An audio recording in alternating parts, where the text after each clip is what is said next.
Hello, everyone. My name's Dean. Let's talk crypto. So I was thinking, is this really the local top for Bitcoin right here, right? Is this 42,335, on Bitstamp? It may be, 42.5 on another exchange, but is this the local high? Meaning, are we going to finally have a correction after 10 or so odd days of, uh, of positive price action? That was the first question I asked myself. The second question I asked myself, if we are indeed having a correction right now and you see this daily candle is red and it's, there's quite a lot of body to it. So it's likely that we're finally going to have a correction. Where are we going to go down to, right? So there's a bunch of theory. There's a bunch of sort of there's a bunch of rules that you can use, but rules don't always apply in every circumstance. So sometimes it's best to just look in the past and see if there are any other instances in Bitcoin's price action history that could give you some clues. So that's exactly what I did. And I found two other instances where we ranged just like this in a Wyckoff accumulation type pattern for two or so months, and you won't believe what I found. All right, let's get to it. Now, I found two things. One, I found that this top could potentially is likely to be a local top. Why?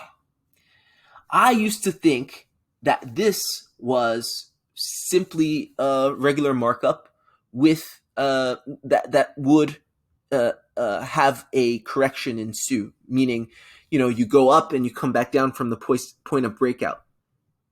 True, but not so in an impulse, bull run impulse. Meaning, if you're having an Elliott wave with serious momentum, you're not going to come back to the point of the breakout. You're going to leave that space and you're going to leave that imbalance, and then you're going to basically leave that to the bear market to correct. That's number one. Number two, you usually come back down to the 382 because that is the first wave of the Elliott wave, impulsive wave up.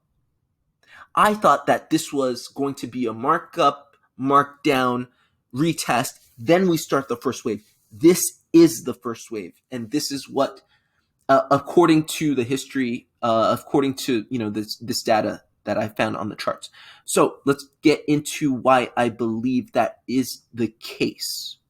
Number one, we see here that in 2013, around the same time actually, I'm on the daily right now, we had this type of ranging price action for about 2 months, from April to actually longer. We had it from April to August, so 3 months. And this was, another Wyckoff accumulation with the markdown. You have that spring that we had, then you come back up, and this is basically what we're experiencing now, right? From the 28.5 or 28.8, whatever it was, 30,000 if you will, all the way up to where we are now, 40,000, right? And what happened here, price went back down, retested, and then kept going. That was the first wave. This is second wave, third wave, fourth, and then fifth completed up here. And then you just continue, right? So basically, this was very, very, very, this was basically the bull run after a markdown, right? This was, I don't know if it was an intermittent markdown or I think it was an intermittent markdown, just like we're having right now. Basically a bull run and then sort of an intermission and then a resumption of the bull run. So look at where we wicked down and please be mindful that this is a wick down. We didn't kind of safely or slowly come back down to meet this 382. We literally wicked down. So you're going to have some limit. You're going to need some limit orders. According to Elliott wave theory, the first wave of the Elliott wave should come down to between the 0.5 and the 382. The minimum of a second wave, and the second wave is a corrective wave, is the 618. So you can see that the body of this candle basically hit the 618, and then the wick hit the 382, right? Then we resumed. So again, this is what we're seeing. And mind you, this is important. Where did we roll over after that initial impulse? We rolled over at around, this was, and I saw this in multiple instances. Basically, we formed that V, and at the neckline of the V was where we stopped that upward momentum, that continuous upward momentum. And in this instance, we had 1, 2, 3, 4, 5, 6, 7, about 7, 8 green days in a row. So similar to what we have now, right? So that was that. Last thing I'll draw your attention to is look at this range, right? This Wyckoff range is, kind of, it's a lot sort of taller than ours, that the one that we're currently experiencing, and the price didn't. Ours right now, we came all the way up to the top of the range. This one hit the 50 line, or the 0.5 line, or the halfway mark. And I saw that again in the second instance that I found. And this was in September of 2015, where we had a markdown from, I guess, an impulsive sort of action. No, this was a bull run. Then it took us some time. This is the bear market, right? Because it's a couple years, so definitely a bear market. And then we have this Wyckoff accumulation. We have this spring. And from this spring, we matriculate upwards. And let me zoom in for you. We matriculate upwards just as we're doing now, and we hit this $246 for Bitcoin. And mind you, it is around 50% of that range, right? Again, this one, and we're going to hit ours in a moment, but we're at the top of the range. We tested the top of the range. These are basically just fine, testing halfway, then correcting, doing that second wave. And again, look at how deep the second wave correction is. It hits the 382, not once, but twice in this instance. So again, that is a second wave correction. And then we proceed to have parabolic sort of parabolic price action to the upside. And that is how beautiful the bull run is. And now finally, let's go to where we're at in the present day. The difference is both of those instances, we climbed and pretty much stopped at the halfway mark, the point of control of the range, right? And then turned around, hit the 382, then resumed. This one went all the way to the top of the range. Shows me two things. One, it's incredibly momentous. We have so much momentum. We have so much strength in this last part or second half of the 2021 bull run. Bitcoin is super, super strong, stronger than it's ever been historically. And I'm sure on-chain data shows that.